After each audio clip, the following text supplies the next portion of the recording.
Hello, I want to welcome everyone and thank you all for joining us for this GNCRT panel to discuss the new graphic novel, The Sacrifice of Darkness, which will be out October 27th from Boom Studios. I'm Crystal Chen, a young adult librarian at the New York Public Library, and I'm honored to be moderating this panel today. The panelists joining me are the creators of The Sacrifice of Darkness, Roxane Gay, Tracy Lynne Oliver, and Rebecca Kirby. Roxane Gay is a writer whose work has appeared in Best American Nonrequired Reading 2018, Best American Mystery Stories 2014, Best American Short Stories 2012, and many others. She's a contributing opinion writer for the New York Times. She's the author of the books Ayiti and Untamed State, the New York Times bestselling Bad Feminist, the nationally bestselling Difficult Women, and New York Times bestselling Hunger, a memoir of my body. She's also the author of World of Wakanda for Marvel and editor of Best American Short Stories 2018. She's currently at work on film and television projects, a book of writing advice, an essay collection about television and culture, and a YA novel entitled The Year I Learned Everything. In 2018, she won a Guggenheim Fellowship. Tracy Lynne Oliver is a writer based in Los Angeles. She has been published online at a variety of places such as Medium, Fanzine, Oculum. Her story, This Weekend, was chosen to be in Best Microfiction 2019. This is her first graphic novel adaptation. Rebecca Kirby is a comic artist and illustrator based out of Philadelphia, best known for her original comics, Biopsy Amps, which have been featured on Vice and Waves and featured in Fantagraphics Now, the new comics. So I also want to introduce the book a bit by showing some interior pages minus some of the text and dialogue to hopefully give the audience a sense of the beautiful artwork and setting. I will note that I had the opportunity to read an early copy of this graphic novel and I greatly enjoyed it. It's immersive, well-written, multi-layered, and best of all, something I can give to teens to really spark a conversation. So before we dive into our own conversation about the sacrifice of darkness, I just want to check in and see how everybody is doing and feeling. How's it been for you all with this pandemic and quarantine? Changes every day. Right now with the election looming, it's really bad. Like, it's just what's going to happen. What do I need? Do I need to stock up on toilet paper? Other than that, like, it's just a day by day thing, really, for me. Yeah, I would say the same. The election has me a little, no, let me not lie. The election has me incredibly stressed out. And I'm really, even though I'm a homebody, I am tired of being at home. It's a lot. I've had it. And I always feel guilty saying that because I have no reason to complain. My life is really great. So I can only imagine like what people who are dealing with some of the challenges that we're all sort of very mindful of. Like, I know that it's so much worse. So I'm trying to have the necessary perspective while also saying it's been a rough year. Yeah, I can only say all of that. And also, I've eaten potatoes like every single day for the past 8 days, and that's where I'm at. So it's really great to hear your experiences. It's been tough, but like it's nice to know that like this is the shared experience and there's some kind of bittersweet comfort in that. So I wanted to kind of jump into our discussion. Rather than me just presenting a summary of the book, I would love to start by having you all talk a little bit about the story and characters in The Sacrifice of Darkness. Would anyone like to start us off? Sure. I'll start it off. Why not? The Sacrifice of Darkness is a story about a man, Hiram Hightower, who's a miner who at first loves his job, loves his family. And then the mine owners start to exploit the workers and force them to work truly untenable hours. And he becomes so consumed with darkness and he's so overwhelmed by the responsibilities being placed on him in service of someone else's wealth that he buys an air machine and flies it into the sun. The world becomes shrouded in darkness. And the story really looks at not only Hiram and his wife, Mara Hightower's love story, it also looks at how Mara and her son, Joshua, and his girlfriend and best friend, Claire, deal with the fallout of his actions, which were unintentional in terms of shrouding the world in darkness, but which had really grave consequences.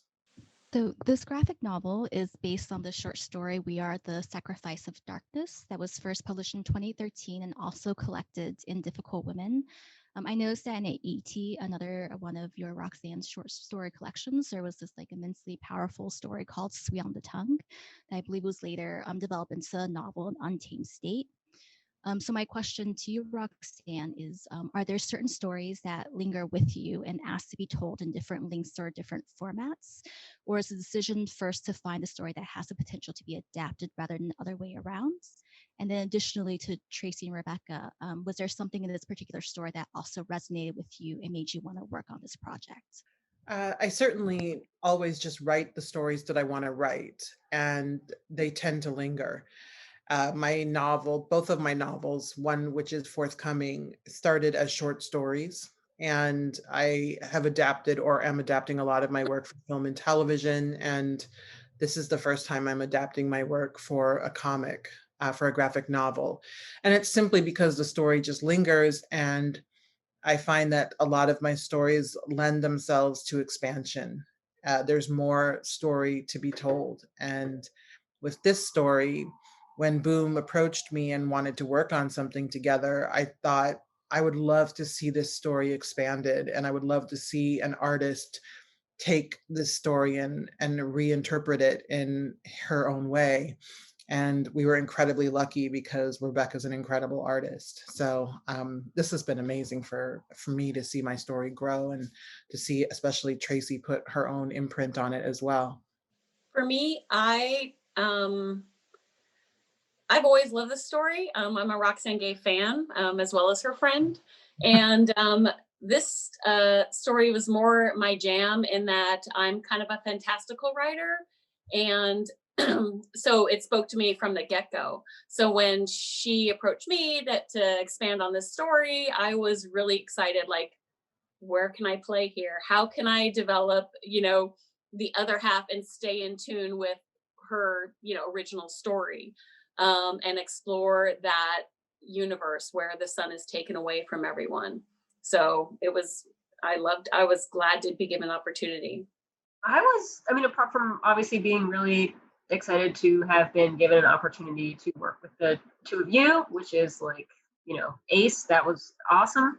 I was really excited about having an option in which I could draw characters aging, which and like developing as the story goes, which is not something that I've like ever gotten to do.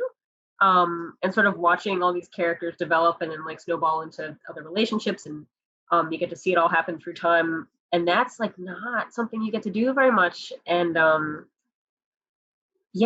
having like a different type of story adapted to a comic, and sort of being given this different type of scenario to build up with the two of you, I couldn't not do that. It was really exciting to be able to do that.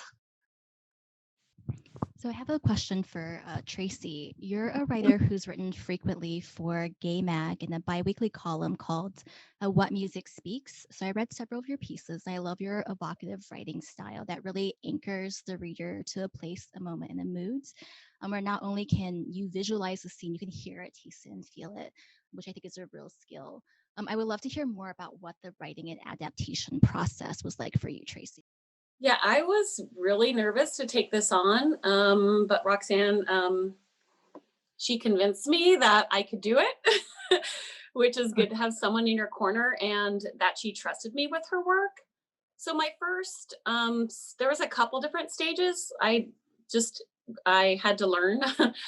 So first I had to build out, kind of expand on the original story. So what the story kind of takes off with Hiram and Mara. He flies into the sun. Then it really goes off into Joshua and Claire land in the original story. So I just thought, okay, well, I need to know more about Hiram and Mara. How did they come to be? How did he get so desperate that he had to do this horrible move to like fly into the sun? Like, what would drive a man to do that? So I first started with just writing as I write, and just writing that portion of the beginning of the story. And once Roxane and Boom were happy with that, Then I had to learn how to script and how to panel, and okay, super nervous, never did this in my life. But then as I went through the process and understood the limitations and what I had to work with, it was easy but super hard in the same breath for me, because like you said, with my writing, in general, I need the reader to taste, touch, and feel and be there in the moment. So I'm very visual. So I just realized, oh, I just have to write what's in my head to make sure the reader gets that. And so once I started doing that, um, it was easy, but then it was hard in that there are some parts of this book that have so much detail and texture and nuance and tone, and I'm used to doing that in the long form, but how do I distill it down in just a number of panels per page within certain, a whole page limitations within a whole book? And then I realized, yeah, the artist has to deal with that part. So that's where Rebecca comes in. So I was just like, okay, well, I'll just tell him, it was just super interesting. And then when Rebecca's visuals came back, I like my mind exploded, because I'm like, does she see inside my head? Like it was exhilarating to really see those pages come back going, wow, like that's exactly what I had in my head. And there she is, like she did it. So the process was super satisfying and challenging, and I really enjoyed it. Like I could do this again, she says, warily. But yeah, that's my experience. I would love to also hear from you, Roxane, too, what it was like to adapt this piece and see it transform this way. It was really wonderful. I had previously done my first graphic novel or comic with Marvel, and it was a completely different experience to write into my own universe and not have to worry about canon or someone else's intellectual property. And so it was really just exciting to think about truly what happened before, during, and after the story I've already written. And Tracy and I have known each other for more than 10 years. And um, I just really admire her imagination. She comes up with the most fantastic things. And it was just exciting to see what she would come up with, because that would trigger something in me. And then I would think, okay, let's also do this. And so to be able to build on each other's ideas was really exciting. It was genuinely exciting. I don't do a lot of collaboration as a writer. It's mostly just me and the page. And what I love about now doing graphic novels and comics a lot more is that it's a very collaborative process. There are a lot of different creative people. Like, it's the artist, the writer, the letterer, the inker. And to see how many hands go into making something like this is also just a lot of fun, and it's really eye-opening. So we can't talk about the adaptation process without also talking about the art. So this question is for Rebecca. One of the things that really drew me into this book is this gorgeous, mesmerizing art. The way the characters are drawn and the way certain moments are framed, like a glance between two characters, really speaks to their inner life and so many things. I'm sorry, my cat is like going wild right now. It's okay. My dog is like crying in my doorway, so I get it. So the art has this like own beautiful kind of language, and I love the sense of stillness and both intimacy and spaciousness you were able to create. I would love to hear more about what the artistic process was like for you, Rebecca. I don't know how to talk about this without sounding ridiculous, so I'm just going to sound ridiculous, and that's fine.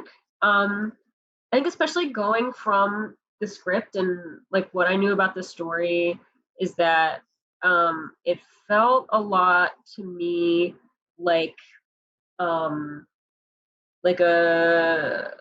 retelling of like somebody's memory of something. So like, where there might be areas of the story that like aren't super specific. That's more about the feeling of what was happening then.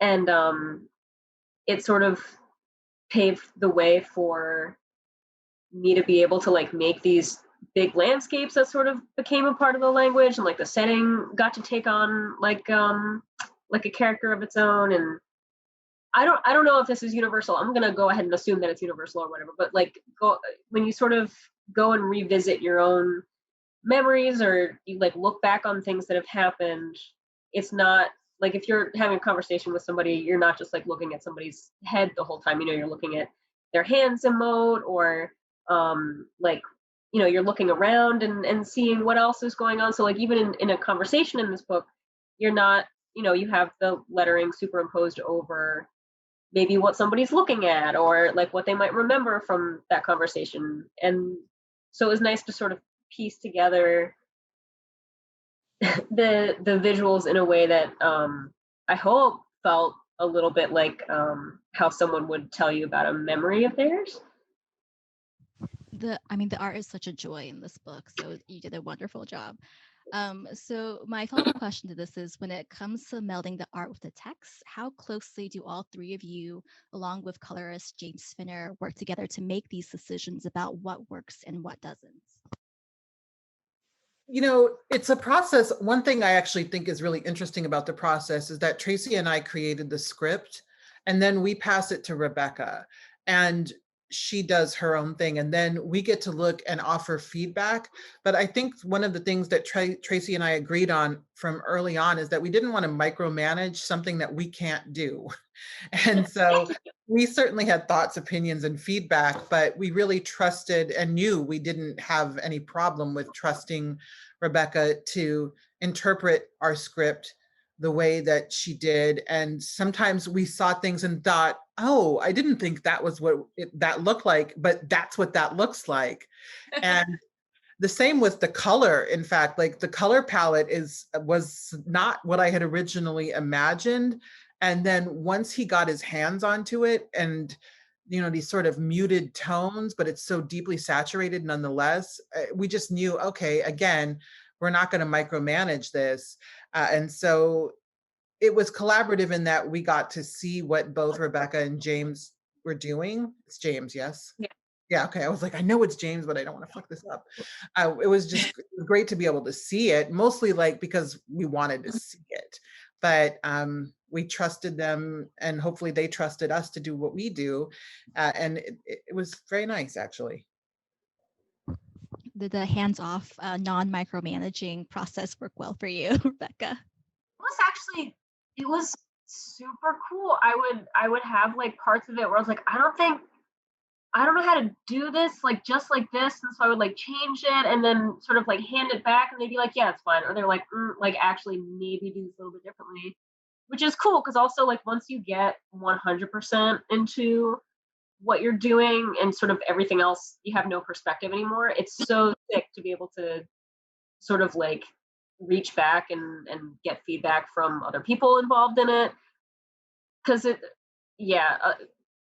it was just me all the time, like I would only be drawing like people walking through the grass. Like that's not how this works. Like that's not gonna make a story. So that's it helped a lot actually. It was definitely excellent teamwork. You guys made an amazing work. So I'm going to move on to the next question. In a New York Times article by George Gustines, Roxane, you know the difference in how language functions in comics due to the limited numbers of words used, so that, quote, you have to really think about what you want to say and why, unquote. I also think that the way time is presented and how it reads is really different in the graphic novel version than the original short story. So my question to all of y'all is, are there certain things that a visual medium like comics can offer that text alone cannot? I would love for Rebecca. I was going to say Rebecca or Tracy to take this one. I just have a short answer because I'm not good at answering all these questions, but there are a few panels or pages in this book that just alone say so much more than words can. And I reread the whole thing today. And it just hits a spot that writing also hits, but in a completely different way. That was just an observation I had today that made an impact on me. So I'm obviously like super biased because this is like my medium, and this is I love comics forever, and like I grew up without a TV, and so this was like my my access to media as like a kid was that and the newspaper. And so comics for me, I mean, not, whatever. The comics have a really interesting and unique ability to pace time, not just within the story that's being told, but also how we, the reader, are experiencing time.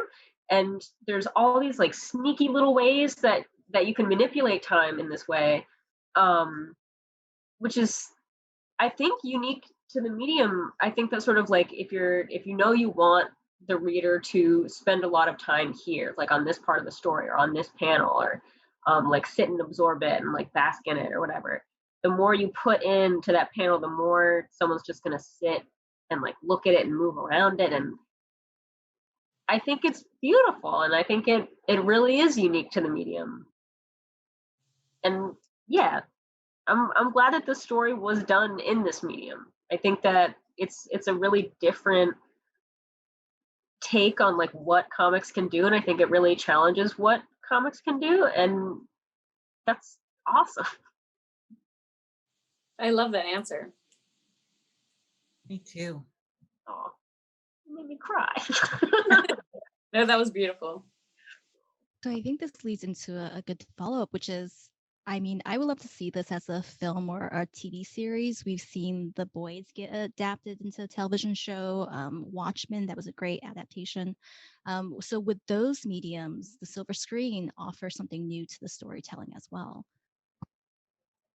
Oh, certainly. The great thing about film or television is that you get to see the idea of a picture offering 1,000 words really play out. So to be able to expand this even further into, a 100-minute film or a TV series or a limited series would be really exciting. And, that's certainly something that is in the cards. And I hope that the right offer comes along. Yeah, what So she we're- said, and I would totally binge this if it was a series on Netflix. So take that, Netflix. yeah, I love Netflix. Netflix, HBO, like hopefully one Hey, of them. we're is not listening, picky, right? We are, I mean, we are willing to consider any and all offers. That's subtle and good, straight to the point. And I would love to see an adaptation of a comic work like this that is like an all-female team. Like that would be really great for me to see. So let's make that happen. So I wanted to drill in next a little bit more into like the story, the symbolism of the book. So my next question is about the light and darkness. So light and darkness are such important symbols in this book. It brings to mind Ursula K. Le Guin's famous work, The Left Hand of Darkness, and a quote from the fictional planet of Getham. Light is the left hand of darkness, and darkness the right hand of lights. Two are one, life and death lying. Hiram Hightower's action inadvertently causes the light to go out. The art is carefully rendered so we can see the diffuse sunlight and the harsher reflected glow of gas lamps during the times of darkness. Then there's the light of the sun versus the darkness of the minds. Time is also distinguished by this use of light and dark, differentiating between Hiram and Mara's story and Claire and Joshua's. Can you all speak more on what this dichotomy of light and dark represents? I'm tipping my hat to Roxane. She's better at that than me. The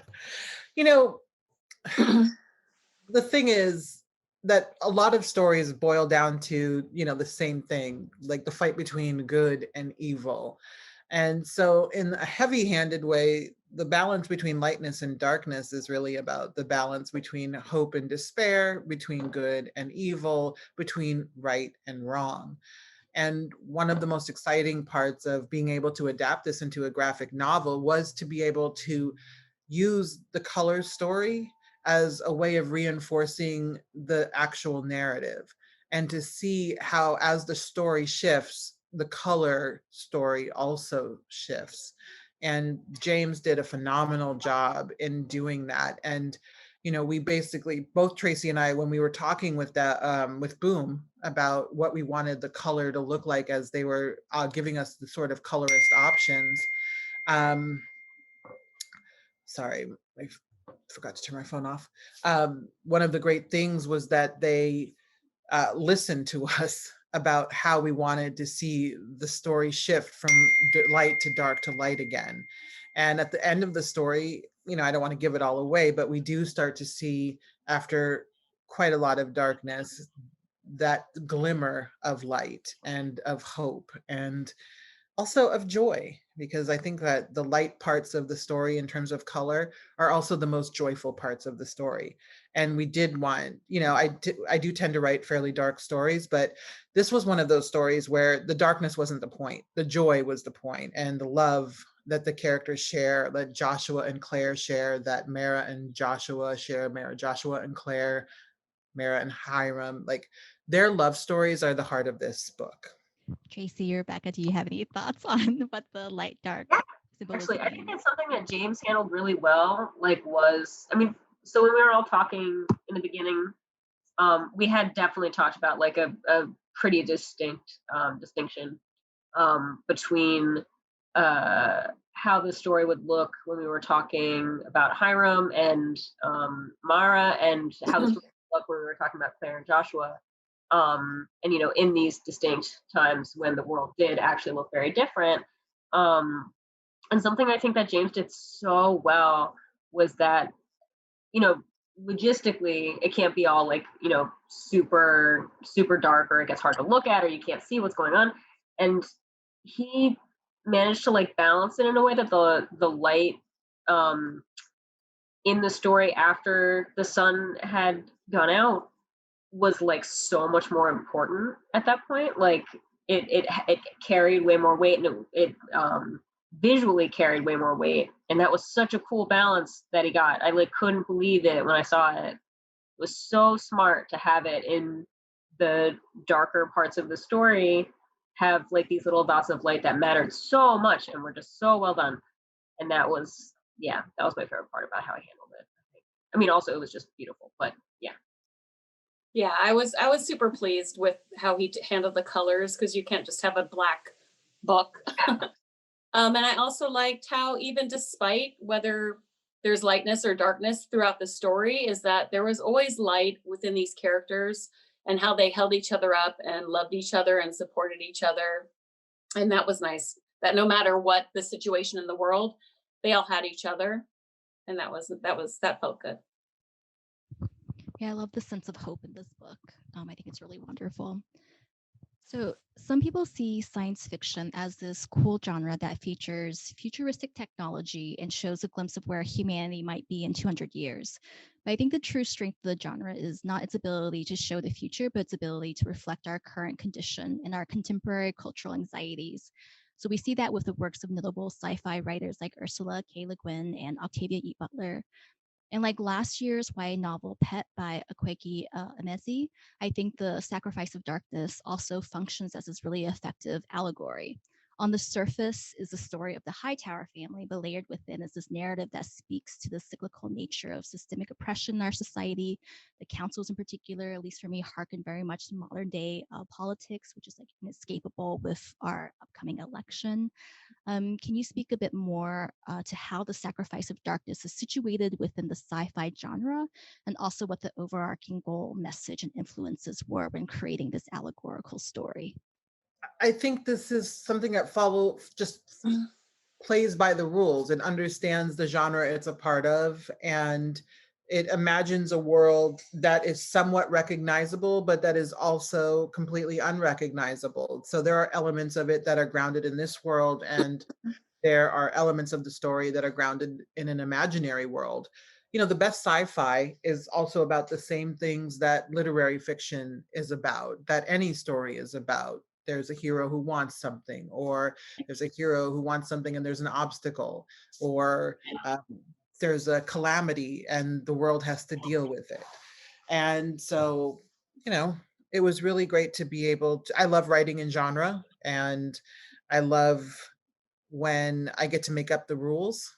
And one of the things that Tracy does best is create her own rules and create her own worlds. Her imagination is ferocious, and that's why, genre really lent itself very well to the story that we wanted to tell. I never know when I'm supposed to talk. Can I Whenever talk? you want. I'm going to talk now. I think that like with sci-fi, especially like how you'd said, where it's both super familiar and something that's completely unfamiliar.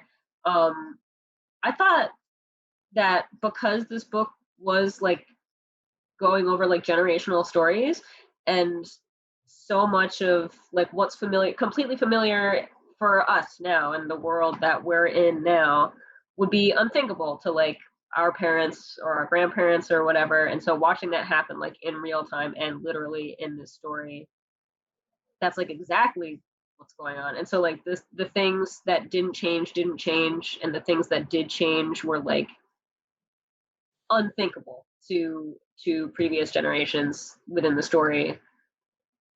And that's, yeah, I don't know, that's how I've always seen sci-fi stuff. Like even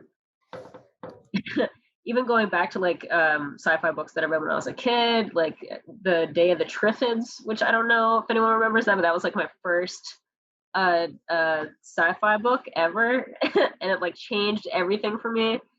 But it was in this, whatever, you don't need to hear about the Day of the Triffids, but a big thing happens. The world that was familiar to us yesterday is now overrun with plants that want to kill you. So obviously not, the same tone, but things like changed really quickly and devolved really quickly into a world we didn't recognize. And that's what's cool about sci-fi to me.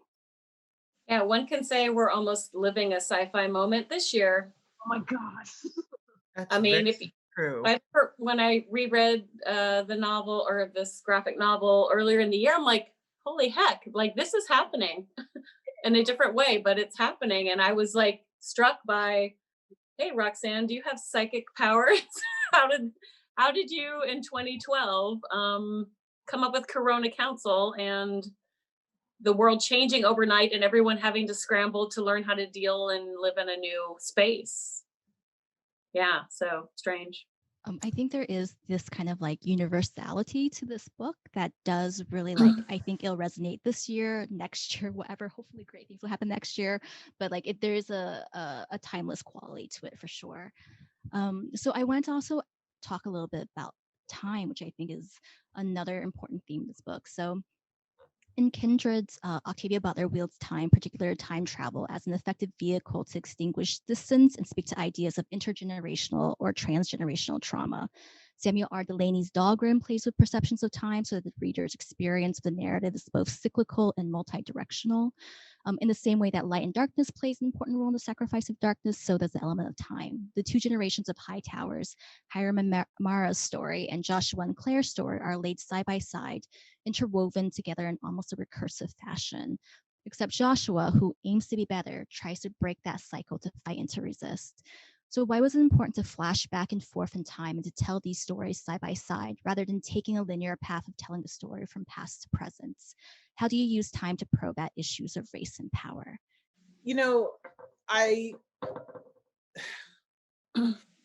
Sometimes stories don't have a clear beginning or a clear end. And time and playing with time allows you to convey that. In this story, we see a young man who's dealing with the actions of his father, and they're not quite sins, but to understand why Hiram Hightower flies his airship into the sun, which happens at the very beginning of the book, it's not a spoiler, you then need to understand what drove him to that moment. And you need to understand who he was and what kind of life he lived.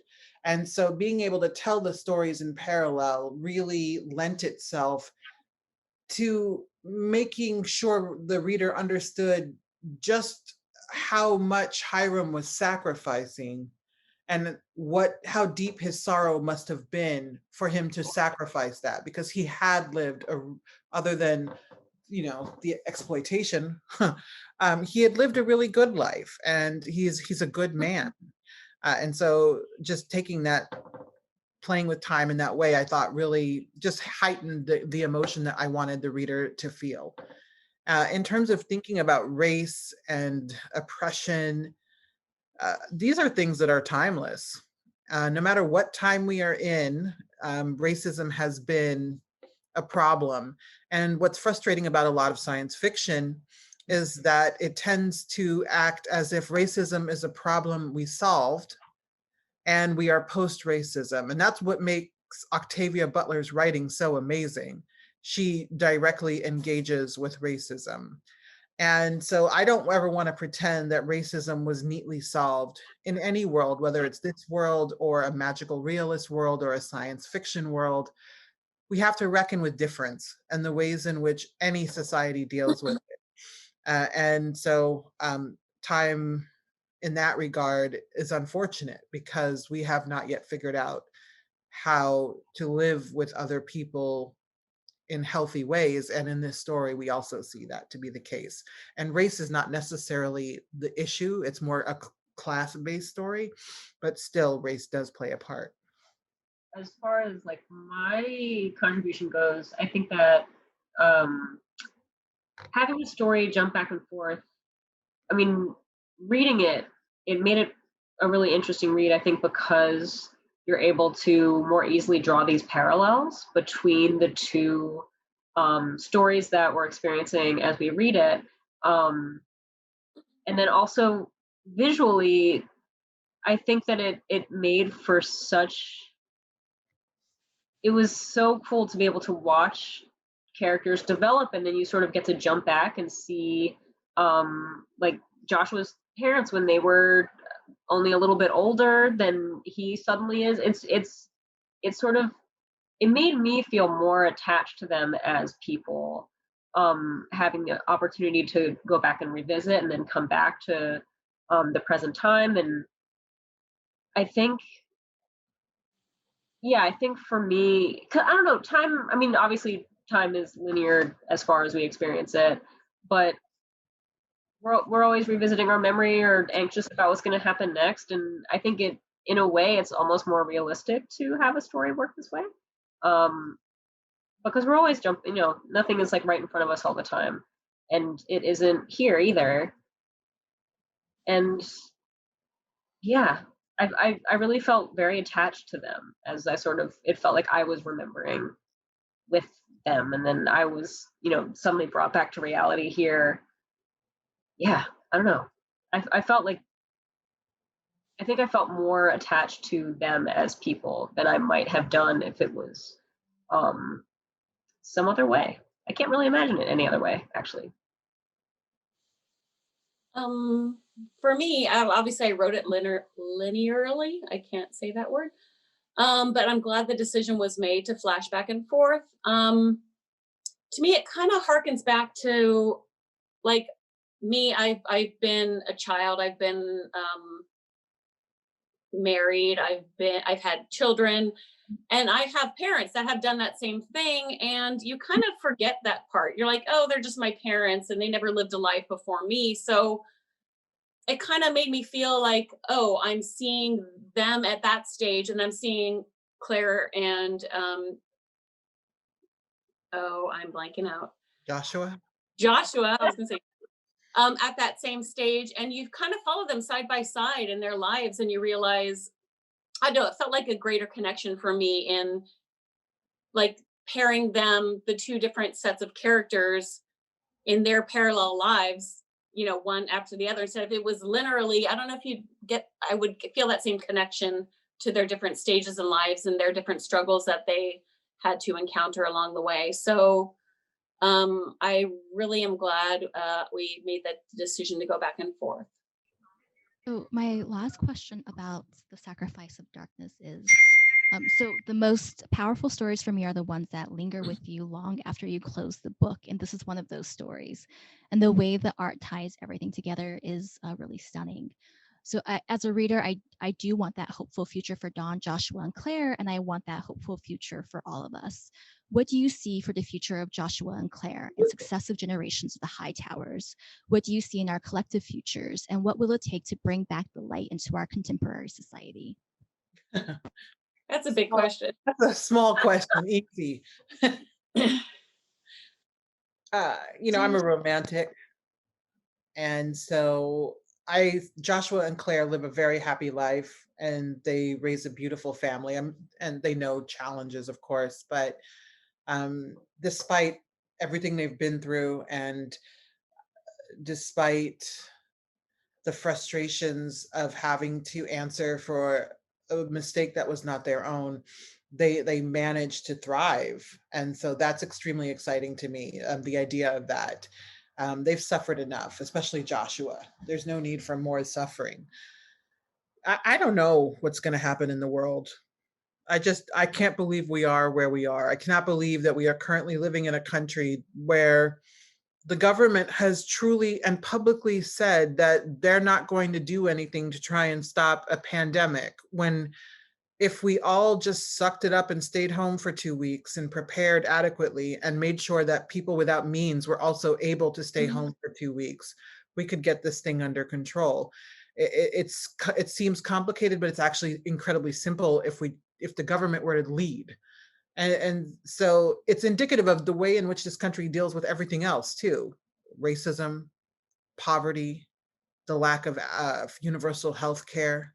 It's about people who are only interested in themselves and in gaining wealth for themselves, to the detriment of literally 99% of the people in this country and, quite frankly, the world.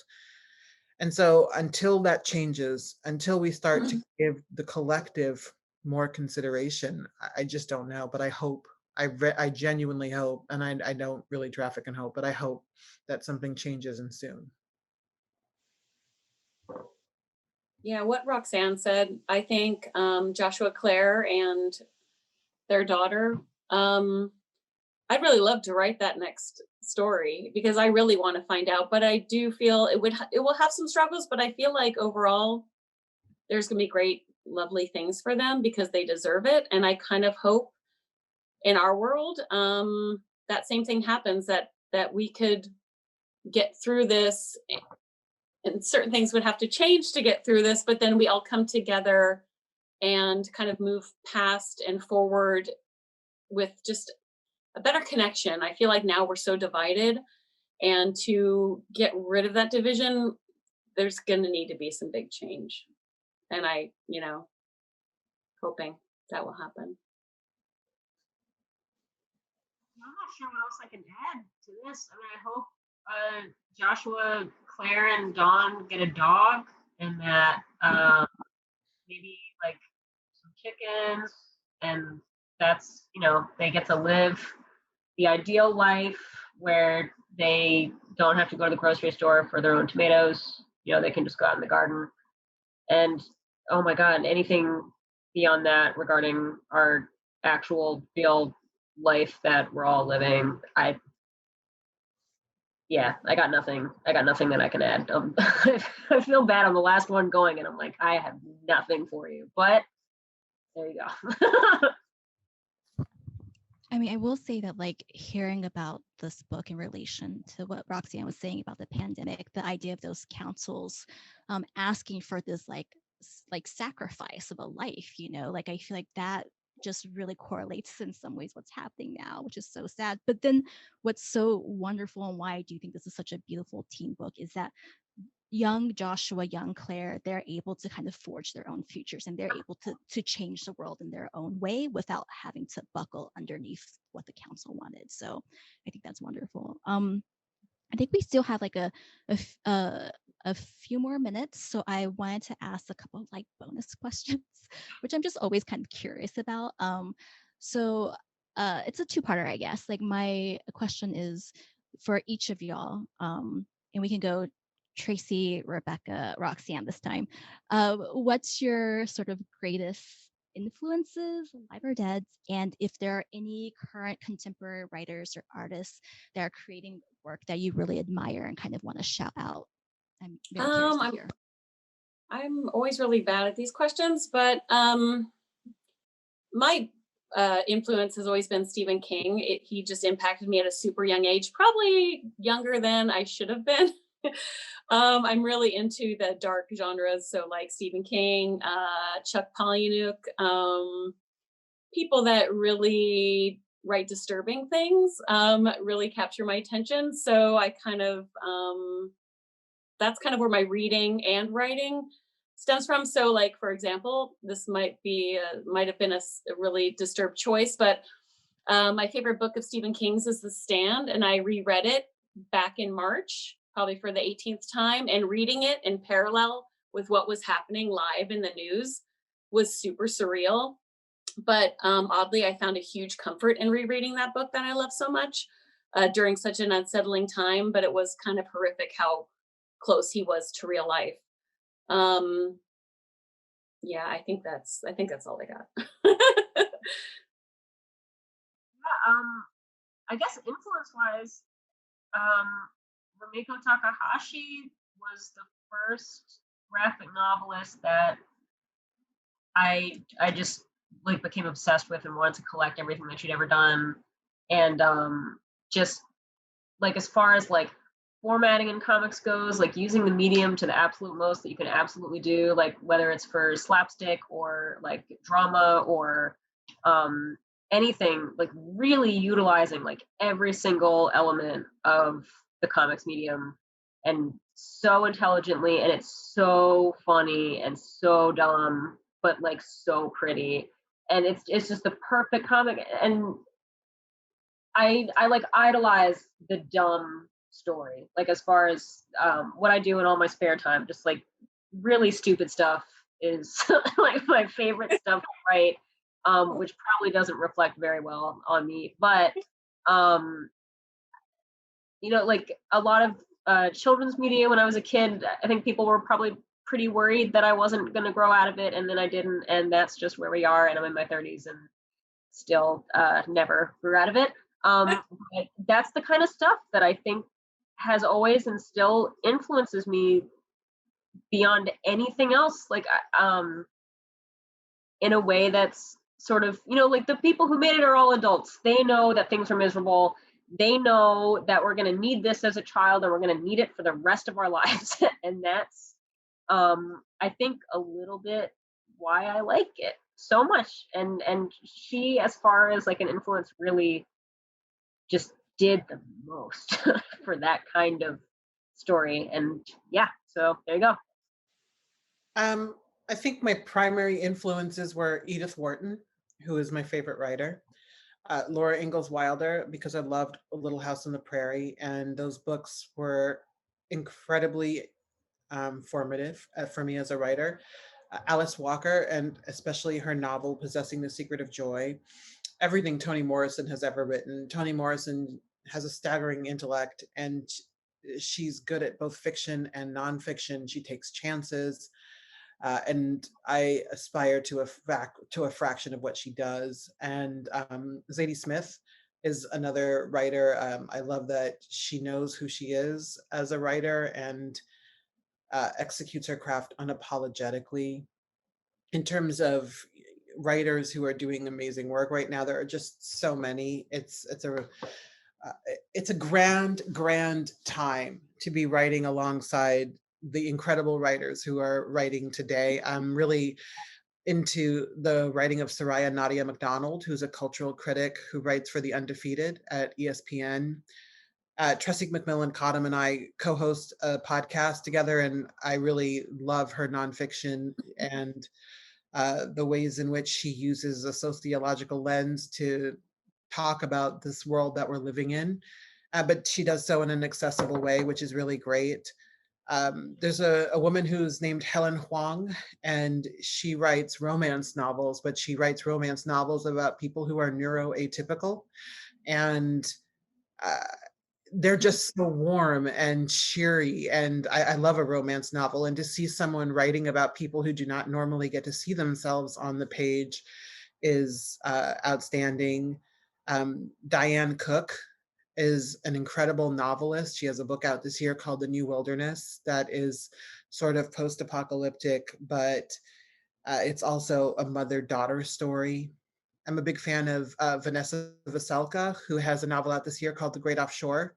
And it's really a searing indictment of poverty and not poverty, but of capitalism and how it forces people in poverty to make impossible choices, but it's also incredibly beautifully written.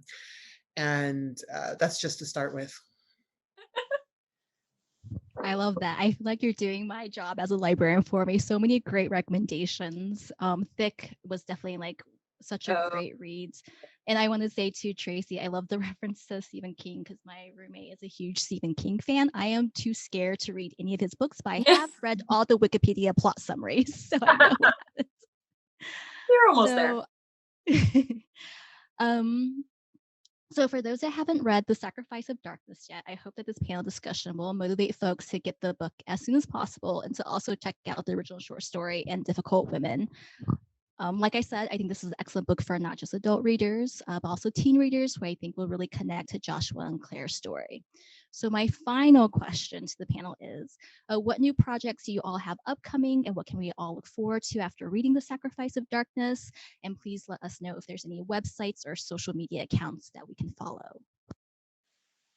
I'm working on this. Go ahead. Go. Who's talking? I'll talk. You talk. I have a novel in the hopper that I hope will see the light of day pretty soon. Not pretty soon, but in my lifetime. And then I'm technically working on the one after that. So I'm just pecking away, basically. Rebecca, go ahead. I'm working on a comic that I started a couple years ago and then I forgot about, and then I found it and now I'm doing it, and hopefully it's peak goofy, but I'll be posting about it in the next couple months, and there you go. I am working on a comic series called The Ends that should be out early next year. And it's about a Los Angeles cop who finds out that she has cancer, uncurable, and decides to create her own brand of justice in the time she has left. And she tells herself the ends justify the means. And so it's a 6-issue series. And I'm really looking forward to that. And I'm adapting Hunger into a movie. And that will be on your screens in late 2021 or 2022, early 2022, I hope. And I'm adapting a book for television, someone else's book. And I'm writing several books. So I'm working on a lot. I'm working on too much, to be honest, but I enjoy it. And so I'm very lucky. I'm looking forward to all of it. And I definitely think that the comic you mentioned, Roxane, I'm a huge fan of like crime thrillers, etc. in comics, and I love to see ones where there are female protagonists. So that's really exciting. I love it. It's so great. So we have maybe a minute or so. So I want to thank my wonderful panelists, Rebecca, Roxane, and Tracy, for taking the time to have this conversation with me. As a new fan of this graphic novel, it's super thrilling to be able to chat with the creators and pepper them with all my questions.